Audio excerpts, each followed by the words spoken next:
I have the Daily Graphic, Business Finder, and the B&FT. Would you like to start? Yeah, and not the conventional way for me today. I want to begin with the Daily Dispatch newspaper because of the banner headline. Dapaah tells Parliament, I approved forceful removal of Ashanti security coordinator. There's a backstory to it, I guess.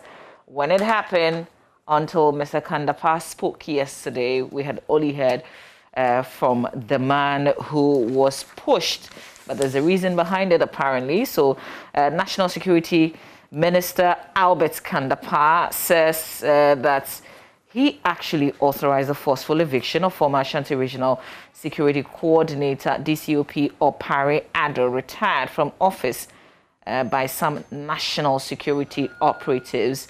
The move was necessary after several attempts to get the security coordinator to vacate post after termination of his appointment proved futile. And he disclosed they had invited him several times. He refused to do so, and so they had to. But he also reveals that they actually received some sort of resistance from DCOP Opare Addo. You know, Mr. Opare Addo had come with his side of the story that he had been handcuffed. There was some sort of assault as well. And I guess this is the other side that we have not heard. But he also discloses that Mr. Opare Addo has not made any official complaint to his outfit, which is to say there is no investigation going on because he hasn't complained. So he told Parliament if Mr. Opare Addo comes forward to complain, then he would investigate the matter. So nothing is happening. I don't know what other actions Mr. Opare Addo has taken since first coming out and telling all of us what had happened to him. Well, he remains pretty tight-lipped. I know yesterday, for example, we attempted speaking to him, that is on radio, but he was not, at least at that time, willing to speak. So the ball is fully in his court, as and when he feels he wants to pursue the matter. They say he refused to leave office, and so they had to force him out. They had terminated, they had paid his entitlement to him, apparently, and he still refused to leave, so they had to push him out. You know, we've heard other, sides, the other coin of the story, where supposedly he was not the one who was being ejected or forcefully moved out, but it was he rather who was being very resistant. So the dynamics are in there, but in the end, he must pursue the matter if he wants to do so. Let's look at the other headlines. Ghana is peaceful, safe for business. France ambassador to Ghana making those comments. Gadangbe youth back Henry Quartet to make Accra work again. $170 million US dollar judgment debt was for wrongful termination, not signing. So that's former Prime Minister Kwabena Donko saying that to the Attorney General Gov't Dame. On the back page of the paper, well, it's just the full story of what Mr. Dapaah said to Parliament, and maybe that will be it for the Daily Dispatch. Okay, let's get into the Daily Graphic. But before I do, I believe Gov't Dapaah, the National Security Minister, was also saying that he stood by his actions when it comes to DCOP Opare Addo, and that if the situation arose again, he would do same. Yeah.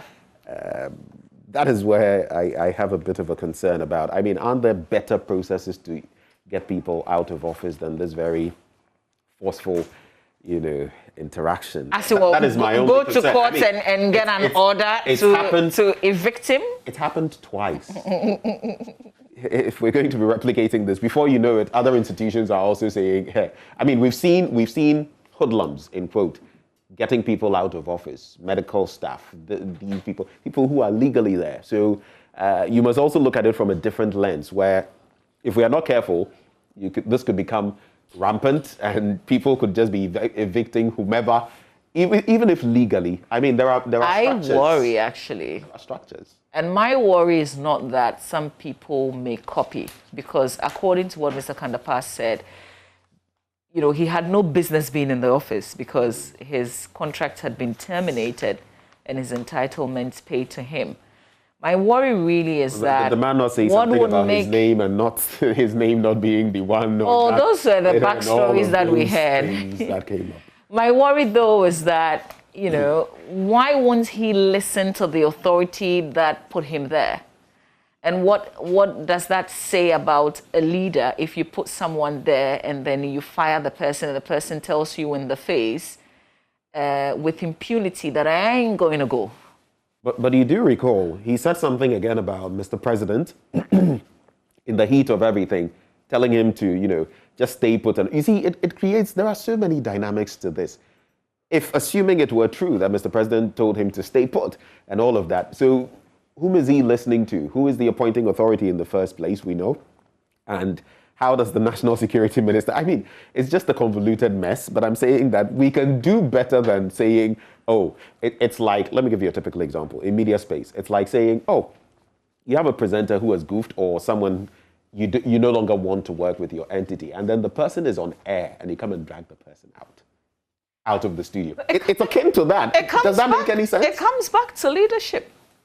It comes back to leadership. I mean, it's not fun that you say that we fired him, but he said he won't go, and so I had to ask my men to go and get him out. It's not cool. How does that sound? Well, let's get into the Daily Graphic newspaper now. All set, 3 days to census night. It's getting exciting, isn't it? Kind of like Christmas.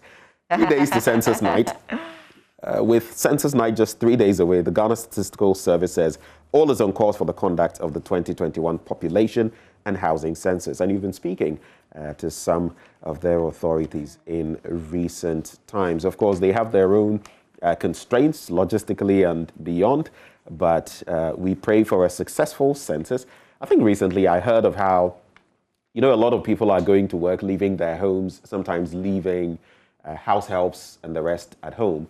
But some people are very suspicious, so they've told their house helps and all that not to allow anybody in because people, I mean, we have people impersonating ECG officers. People could impersonate census officers. So it's a reality, but we're hoping that the right things will be done so that these people are genuinely working. They are easily identifiable because we need these statistics as a country. Yeah, and we've been talking about that, how to identify the census officers so that you can, because that's what they are there to do. And so you can't refuse to talk to them. Otherwise, they can't get the information that they need. But yes, you must be able to identify them before you open your doors and your gates to them.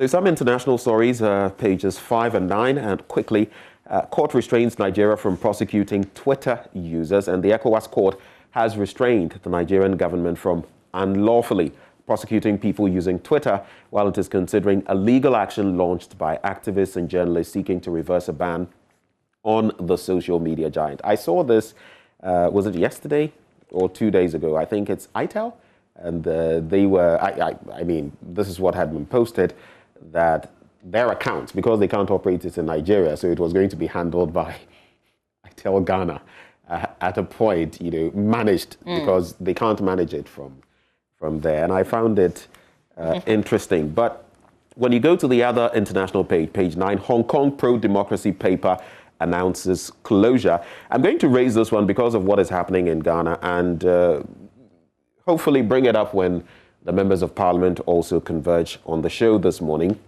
EU threatens action against Hungary's LGBT plus bill. And the European Union's chief executive has threatened legal action against Hungary for legislation that restricts young people's access to information about LGBT plus issues. Last week, the Hungarian parliament approved the controversial bill, which has to be signed by the president to take effect. And this is for largely concerning literature for under 18 year-olds. And Germany had wanted the match that we're going to play in the Allianz Arena of Bayern Munich to have the stadium lit with LGBT colors. And UEFA denied their request, and that raised a storm. And Hungary, on the other end, had said that it was a good thing to avoid politics getting into sports. So I'm just tying that into what we are saying on the back of, you know, LGBTQI plus legislation. So We'll see how that pans out. I just feel that isn't the EU too much into Hungary's business, because after all they're a sovereign state. It almost sounds, the pressure is too much. My thinking exactly. Almost sounds like they want to make their laws for them, but that's not their country. Upper East region tops in teenage pregnancies. That's on page 13. The middle spread of the paper says Wale Wale watermelon factory to be completed March 22. A lot of the time when you go around, I think the last time was in Old Fadama, a lot of people call watermelon watermilo. I like it when I hear it though. And consider retirement homes for teachers, Kwame Pianim tells Nat. On the back page, Quay Power's Olympics past Bechem United. Kotoko beat Karela to take top spot. Asante Kotoko's Brazilian star, Fabio Gum, what was the scoreline? Turned hero for his side when he set up a goal and nailed the winning goal as the Porcupine Warriors defeated Karela 2-1 at the Lenkley Stadium. I heard there was terrible officiating in this game. Terrible waiting. Yeah, no, seriously. You would. You definitely would hear that. I don't know who benefited from it, but you remember when I had my conversation, when they were left with about 7 games, the panelists, the pundits, sports administrators, sports journalists were all talking about bad officiating. And we hope that the crucial match this Sunday, we will not be recording such incident. You're playing Legon Cities next, right? Yeah, we're playing Legon Cities today, this Thursday. But I'm talking about Sunday's game. Or should I say you are falling to Legon Cities today? Think whatever you want to think, really. But I had promised. We'll come here tomorrow. I have promised to rock Karela today on the show if they had won or drawn that game yesterday. It's just unfortunate. Okay. But I'll tell you about 2 matches that had very good officiating yesterday. Okay. Hungary versus Germany, Portugal versus France.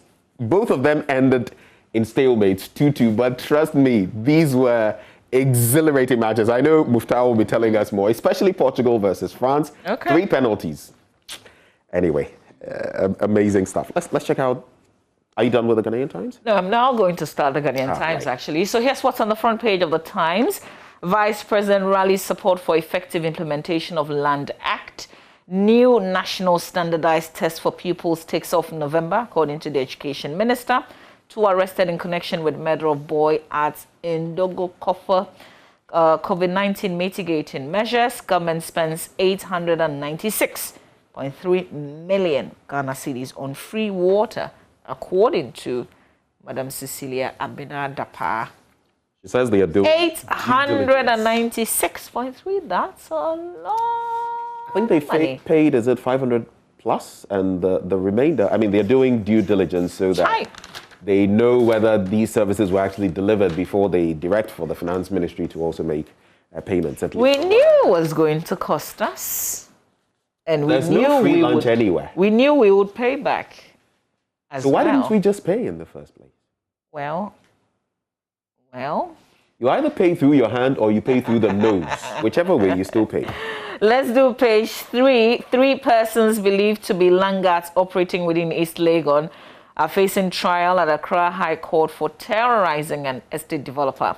Details of that story on page 3. And this headline was on the front page, but it's linked to a 12-year-old who was found dead in a shrine last month in the Volta region. There are 2 persons who were arrested. They ran off to Togo, but thanks to Interpol, Togo and Interpol Ghana on Saturday, they were grabbed and handed over to the Ghanaian authorities on Tuesday. So in all, we've arrested 5 persons in connection with this. But the motive, so police is still investigating the matter, but they say that the motive of the murder was to use the various body parts for a ritual to establish a new deity at the shrine.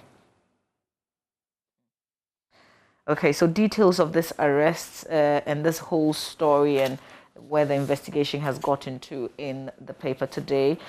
Also, a mobile phone dealer and 3 shop attendants have been arraigned in an Accra Circuit Court yesterday for allegedly stealing mobile phones worth 107,035. The accused, Isaac Yeboah, Wilson Osei, Dennis Apia Kuni, and Kwabene Champong, were said to have stolen the mobile phones, sold them and shared the proceeds among themselves. And then burial takes place of Mr. Bill Marshall, who was 88, a former director of the National Film and Television Institute in Accra on Saturday, June 26, 2021. Let's do the back page of the paper. Legon cities vow to stop hearts today. Well, it's not about talk. So let's see. They should bring their game on. In the meantime, I think they are disputing buying matches because, and this was the coach reacting to some stories that people say that, oh, they've been winning games rather surprisingly in recent days. And so it means that they've been buying. But hey, Bashir Hayford says that's not it. We're just in good form these days, and that's why we're winning the games. So we want them to bring their good form on today, and let's see. All right, that's it for the Ghanaian Times. Okay, so we're going to do this at some point, and maybe right after my paper or before. Of course, we told you about that painter, that tattoo artist that we're going to be bringing you. As and when we're ready with that, we shall connect with him. He's already doing his bit, and we'll show you just how creative we can get. And Mama Fio Abwaje has promised to get a tattoo today. I don't know what she's going to tattoo. She pointed to her neck.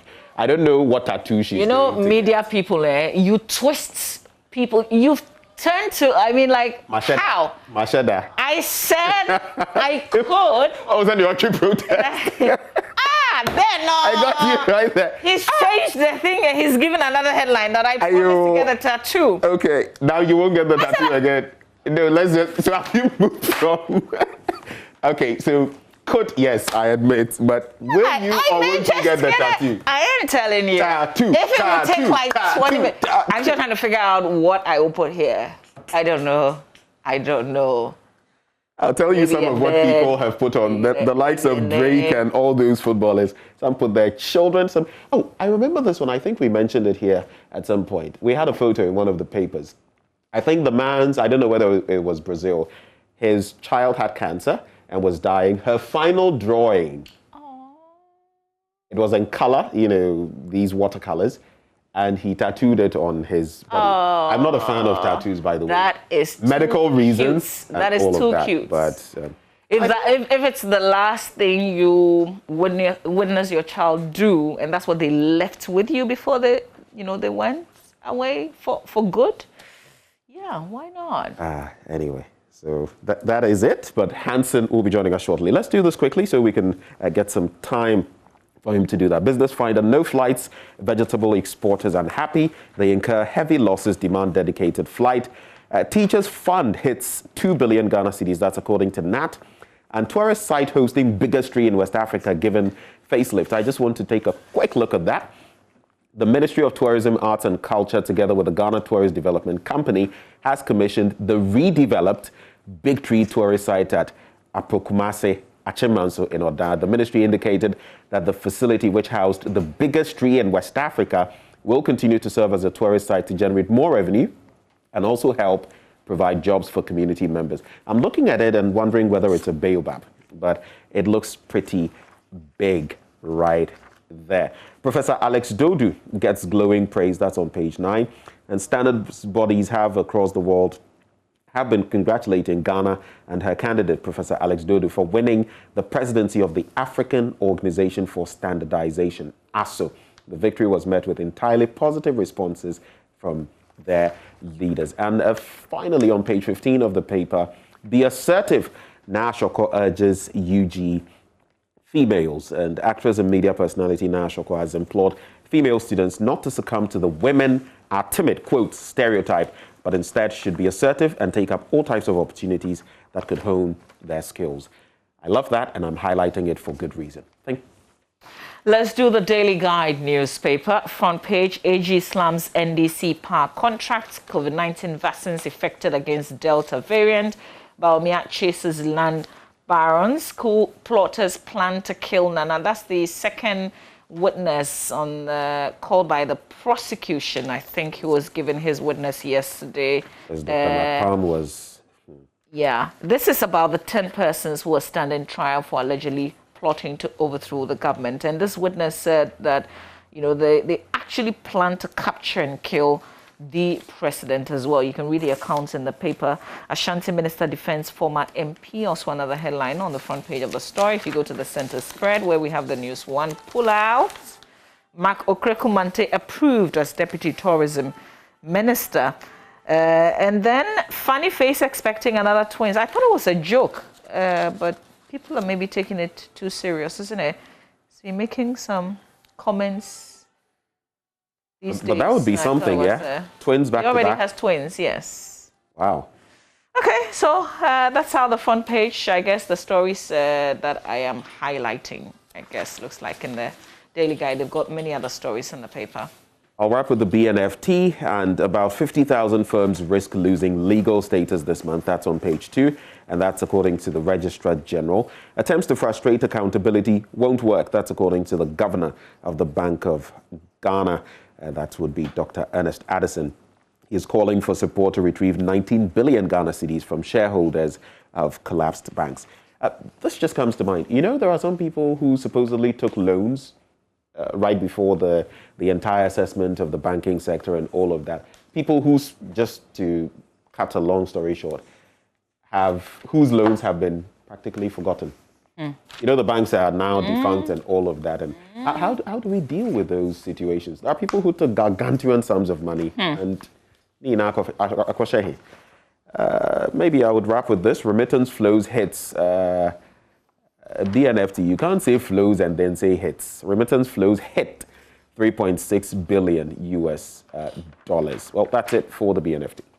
Last paper, the Daily Statesman, Berima Ochre Boateng to be buried on July 3rd. We can get it right. Baumia champions technology-driven land administration and law to fight LGBTQI+ in the offing, Bagbin hints. And if you go to details of it, which is on page 2, it says the Speaker of Parliament, Alban Bagbin, says urgent actions are being taken to pass a stringent law to check the activities of LGBTQ+ and other related groups in the country. According to him, stakeholder consultations are ongoing and the results will feed into a bill that will eventually be passed into law by the 8th Parliament. This was in response to a petition sent by one Emmanuel Abankwa Kesse, a political activist in the Eastern region, appealing to Parliament to amend Ghana's human rights law to fight activities of LGBTQI+ and their presence in Ghana. There's more to the story in the paper. Well, right before we do my Joy Online, there's Ghana shortlisting vendors for nuclear power plant on page 16. And there's resist temptation to spend more, Adongo advises government. Later, as we discuss with some of those MPs, we can get into some of these issues. Mamabi, let's check out myjoyonline.com. So my friend Awal just prompted me that there is a teenage pregnancy story in the Daily Graphic newspaper. We would look for the story and highlight that a bit, but in the meantime, we'll do my job. I think it's the one about the upper, one of the upper regions. Okay, so that will be his region. I made mention of that. I made mention of it. Okay, so right now, whilst we get ready to go to my Joy Online and check out this story that Awal is prompting me on, let's cross over to Joy FM. Actually, this is just across us, and that's Hansen there doing his painting. Can we find out what he's doing? Oh, so I guess it is all such a big surprise. This is what you can see for now.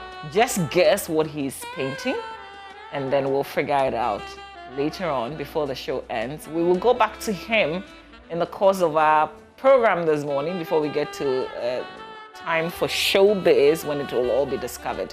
And then we'll see the progress that he's made right now. What is he doing, Ben? Well, whether it's going to be a person he's just praying. Or a thing. And I love it because usually when artists start going like this, at least some of those I've seen on social media, in the end you see something amazing and you'd ask yourself, oh, so all this was about that?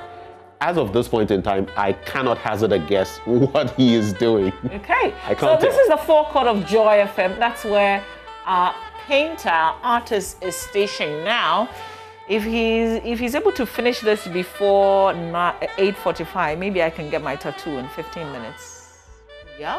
Okay. And you mean yo. I could do like MMV, you know?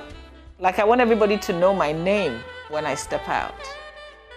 Okay. All right, so Hansen is doing his thing. We will be crossing over to him again. Let's do my JoyOnline.com. ECG announces 22 days of doomsday in parts of Accra. How many? Is your area in there? Oh, my light was off yesterday. So I left home, got back, and I was told that from 10 a.m. the light had been off till, I think it came on at around 6 p.m. Just a little shy of 6 p.m. But when I saw 22, I was actually thinking of Christmas carols. But it ain't Christmas yet. So it's 22 days of... In the 22 days of doom, so what happened in your area? The thing is that whether timetable or no timetable, we've been going off. Hey, yeah, we've been going off for long hours. I think, was it 2 days ago? Like the whole night, throughout the day. I'm not even sure when the lights came up, but this timetable doesn't include my area, even though we go off sometimes. But to be fair, my lights haven't gone off in a long time. I mean, there are phases in my neighborhood, and some phases go off. Mine hasn't gone off in a long time. Yesterday was more of the exception rather than the norm. Okay. So this is Dume CC, and I said this one is Doomso. Okay. All right, let's check out the other headlines there. DCOP Opariado was removed from office for obstructing the work of his successor. We told you about Mr. Dapaah's statement to Parliament. You will not be Attorney General forever, Janapote Gov't. Damn it. You know what is playing out here in terms of Nahu Kosam. Toddler feared drowned in Kumasi flood. This is a very sad one. So, baby was with mother. They were traveling in, how do we call those? Or something. The Pragia, exactly. And because of the heavy rains, they couldn't travel with it. They had to do that on foot.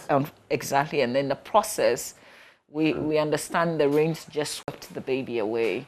It's a very sad one indeed. Majority dismisses minorities' demand for re-vetting of 4 deputy ministers designate. 2 siblings who branded. They said they went planting trees on June 11. So that's why. You say Speaker had decided and communicated that they should go and plant trees. Hey, Charlie. On our problems, shout. 2 siblings who brandished guns in viral video granted bail for causing fear and alarm. And we hope that all others are learning this lesson. There's no point. Like this whole waste of your time, waste of everybody's time, waste of the state resources because you think you have guns. And so you want to show off and say all sorts of things. This is what will happen to you. AstraZeneca Sputnik V vaccines potent against COVID-19 Delta variant, according to the Ghana Health Service. And then the judgment debt saga. Nature of power purchasing agreement signed exposed government to financial loss, according to the AG. How about the fact that we didn't put up any strong defense when this issue was being battled out in court? What Maybe actually we felt resulted we in had all the the judgment debts? And then fire ravages Accra Academy dormitory, destroying students' belongings. All right, well, this is where we actually take a break from here. Mama V, that story, I had actually highlighted it. It's the Upper East and region topping in teenage pregnancies. It's on page 13 of the newspaper. You can check it out with a total of 6,533 cases of teenage pregnancies in 2020. I'd actually highlighted. They top. You know, I thought they had won something actually. They're actually number 1, but for the bad reason of recording the highest number of teenage pregnancies. Exactly. Hey, wow, what is happening? We need to have a conversation. What's happening to the boys and girls? It's not just a girls' problem. It is boys and men who make girls pregnant. Well, I'm throwing a challenge to you. Some of these issues, we keep hearing them year in, year out. And the last statistic we got that we're all fretting about actually was even lower than the year before. How about we do something, highlighting this, targeting this, and big as you are, maybe you could become an ambassador to get the authorities doing something. We could team up on that. Oh, yeah, absolutely. Stay with us. Ben says it was a thrilling Euro 2020 yesterday with the games that were played. Proper officiating, he stressed. And so Muftal will bring you what you missed yesterday. And of course, our own local league as well. Karela couldn't do it for me, but I'm still hailing them. They tried their best. I understand the officiating was terrible. We're also counting down to our game against Legon Cities today. So big ups, Hearts of Oak Masters. Still, stay with us.